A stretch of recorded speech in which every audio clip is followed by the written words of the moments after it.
What's going on, kings and queens? Thanks for joining me again on Keeping It Copacetic. It's that time. Take us a few minutes to kick back and relax, get something cool to drink, something to just take a moment to ourselves, take a moment to blow. We have to remember to do that at least, at some point during the day, be it the middle of the day, the morning, the evening, whatever. Take some time for yourself to just kick back and just take some minutes to breathe and to recover. Self-care is very, very, very important for us to keep on pushing in all the things we have on our plate right now. So get yourself something cool to drink or something hot to drink. I'm still drinking green tea. Get yourself some hot chocolate or lemonade or a cocktail, a mocktail, a glass of wine, a cold beer, whatever it is that helps you sit back and relax. If you're driving on the road, we want you to just stay alert, whatever that is that keeps your attention and keeps you alert. So we want you to be safe. In chapter 5, we were talking about Ernest, and he met Eva for dinner, and she told him, hey, I got you. Whatever you need for your business plan, don't worry about it. I'm going to cover it.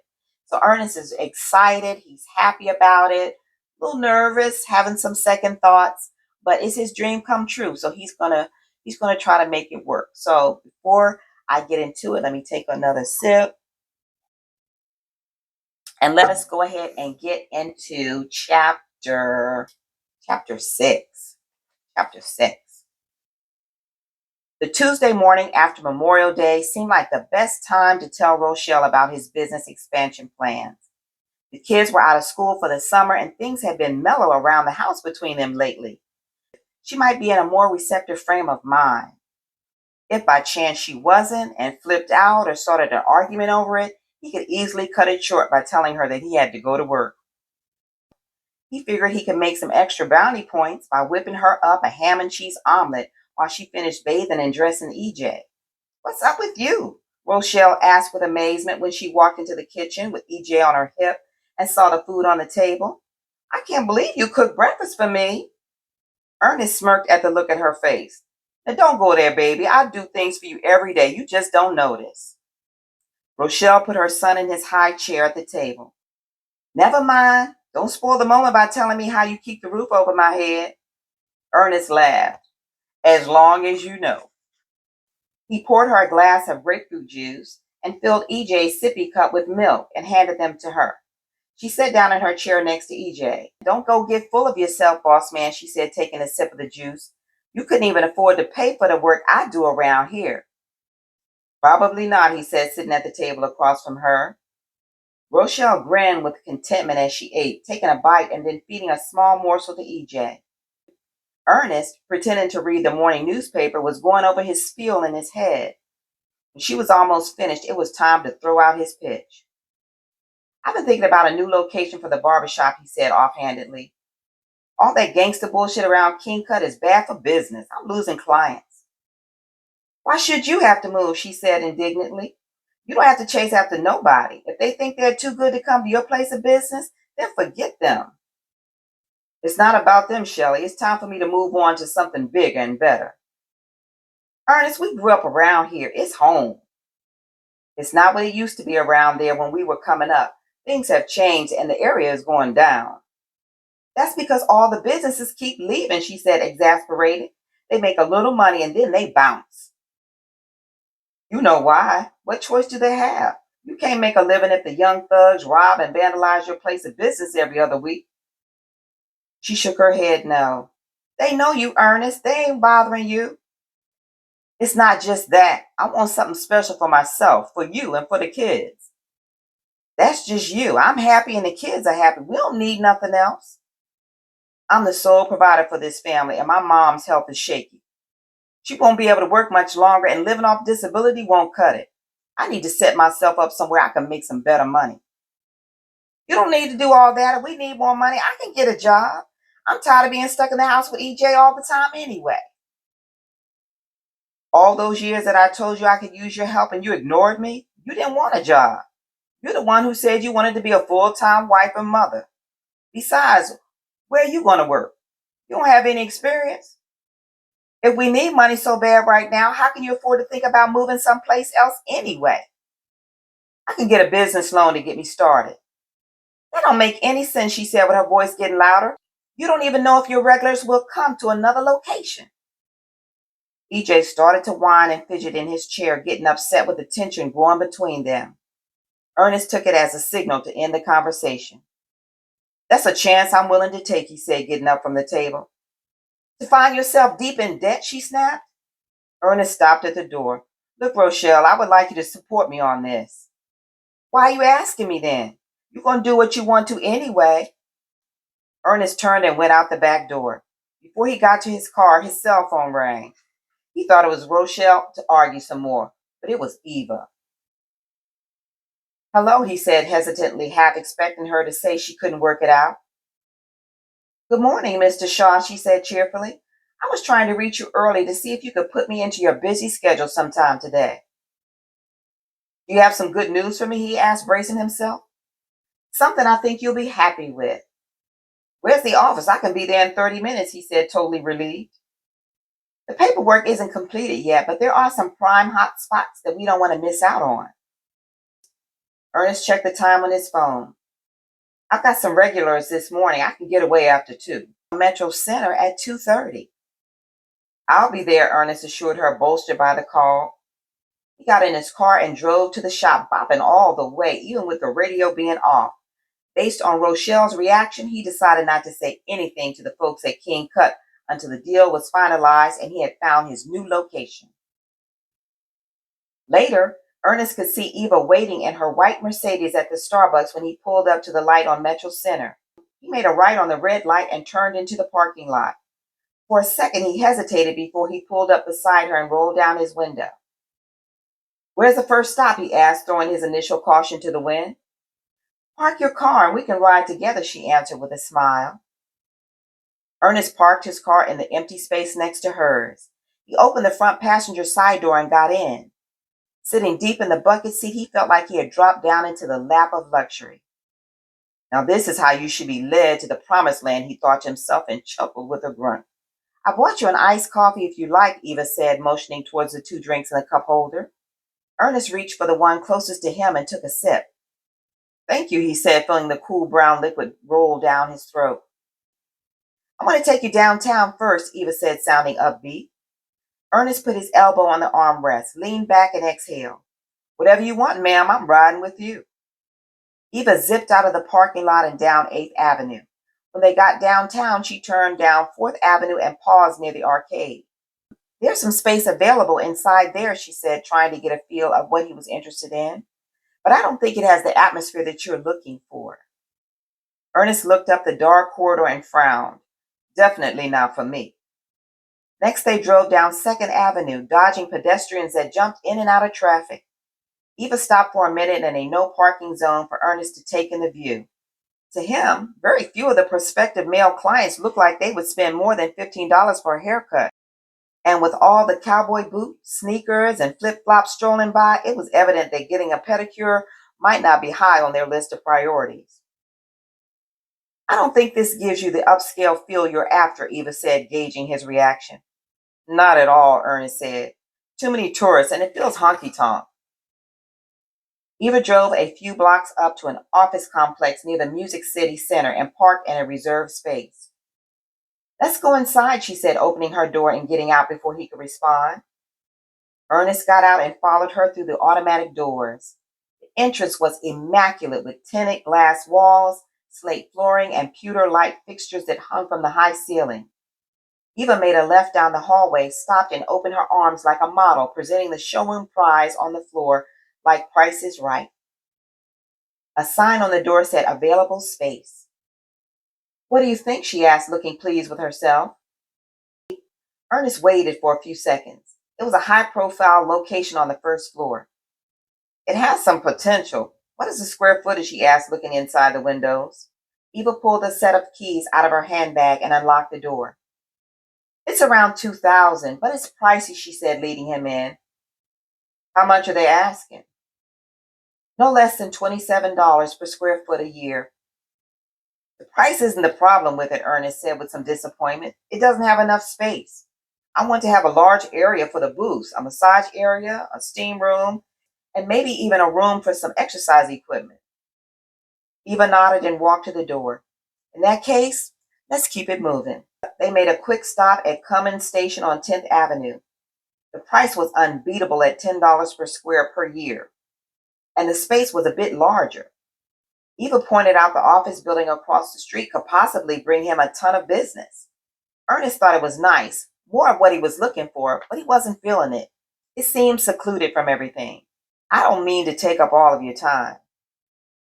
Not at all. I have all day, she said, unworried on the way back to the car. I want you to get your ideal location.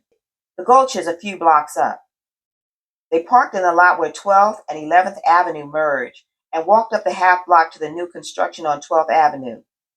Ernest could feel his heart begin to beat faster as they approached the building. From the outside, it was perfect. The windows on the first floor were large enough to be welcoming, but not overexposed. He liked the ample parking in the area and the easy access from the street.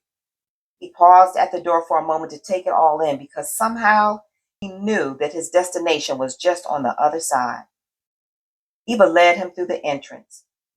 This location has 5,000 square feet, more than enough space for all the things you want to provide. The interior was decorated with sky blue paint, glass and chrome with rustic teak floors. It was more than he had dared to imagine even in his wildest dreams. Ernest walked through the entire space, visualizing where everything would be situated.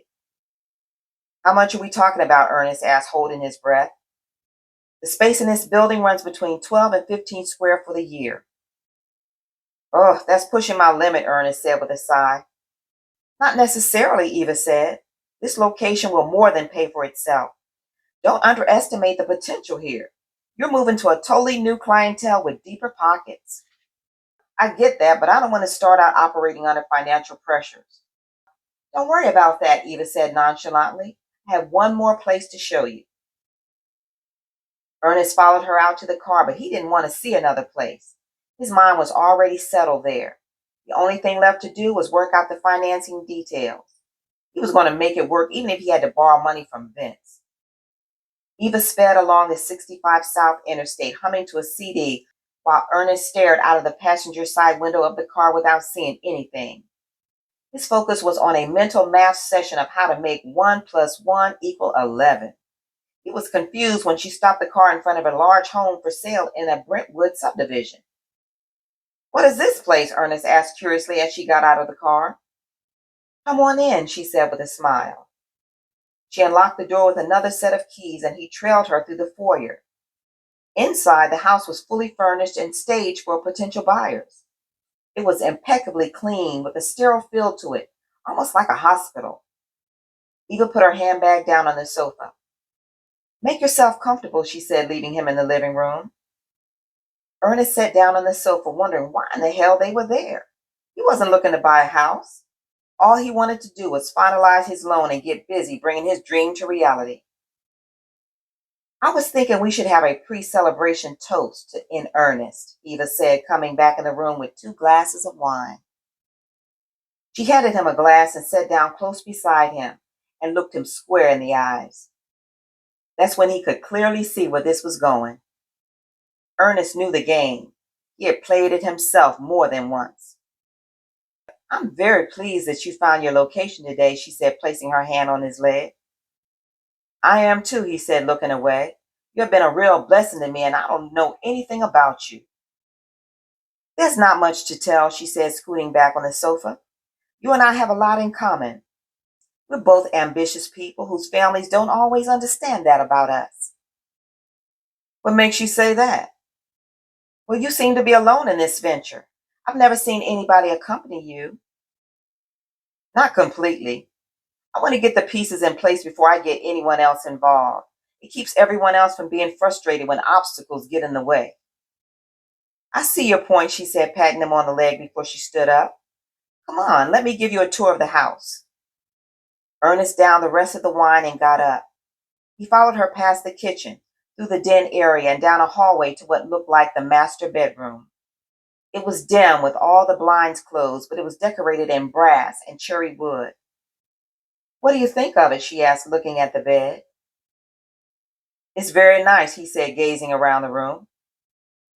Eva was tired of being coy. She moved in close to him and rubbed her hands across his chest. I really like you, Ernest. I was attracted to you the first time I saw you. He grabbed her hands. I think you look good too, real nice. But I'm married, Eva.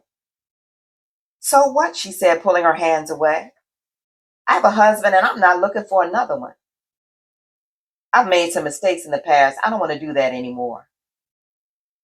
Eva wanted him and rarely accepted no as an answer. She took off one of her shoes and started to run her foot up and down his leg. Ernest stood there frozen, still reluctant to cross the bridge in front of him. Aren't you ready to take that next step and have everything you want? Eva asked, undoing the buckle on his pants. Here she was, holding the loan and the keys to his future in front of his face like a casino dealer, offering him loaded dice at the craps table. How could he lose? It was tempting. He was too close to back up and walk away. Without a word, he reached behind her, zipped down her dress, and pulled it off her shoulders. Eva stepped out of it, stood before him proudly, and asked, Do you like what you see? You're very sexy, he said, surprised at how fit and firm she was. I never had any babies to tear my body down, she said, lying down on the bed. Ernest took off his clothes and joined her. If this would push his loan through faster, he could live with it. It wasn't personal. He hadn't even kissed her on the mouth. Ernest couldn't believe what he was doing, and he couldn't deny that he enjoyed every minute of it. She was so different than Rochelle in bed. Eva wanted him so badly, needed him so much, and she wasn't shy about telling him. Rochelle made it seem like she was doing him a favor most of the time. Can I get you anything? A drink? Or something to eat? Eva asked, running her fingers through the curly hairs on his chest after they both climaxed. I can't stay, he said, having gone farther than he had promised himself. I got to get back and close my shop. Without saying another word, he got up and went into the bathroom and took a shower. Eva wanted him to take another chance at bat, but she wasn't disappointed. More than she needed a man to satisfy her, she needed to have a man who would respond to her touch. She needed to know she still had that power, and Ernest had given her everything she desired. The silence in the ride back to Starbucks was extremely awkward for Ernest. He didn't know what to say. They were way past small talk about the traffic or the weather. He didn't have to bother, though. Eva was satisfied in every way. She smiled as the most passionate moments of the afternoon filled her head. Her right hand rested on his left thigh as she drove, and she gave him a squeeze every time she felt an aftershock or tremor from her orgasm. Ernest got out of the car back at Starbucks without a word. When he closed the car door, she rolled the window down. I should have everything ready for your signature by the end of the week, she said. Ernest nodded. Thanks a lot. No, thank you, she said with a smile. It's been a pleasure doing business with you. It was only when he got back in his car that he could think clearly. The whole day was like a blur, like a white knuckle ride on an exhilarating roller coaster. He had lost control of the situation, and that rarely happened to him. It was thrilling in a way, yet he knew it was extremely dangerous. He headed towards King Cut. It was around 6:30. Leon would probably still be there, and he needed some time to get his nerves settled before he went home. That was a mighty long lunch, Leon joked when he walked in. Where was the restaurant? Memphis?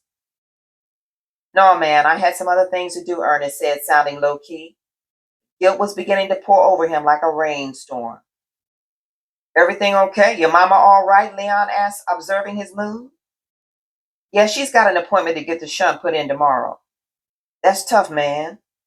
Ernest went back in his office to get away from any more questions.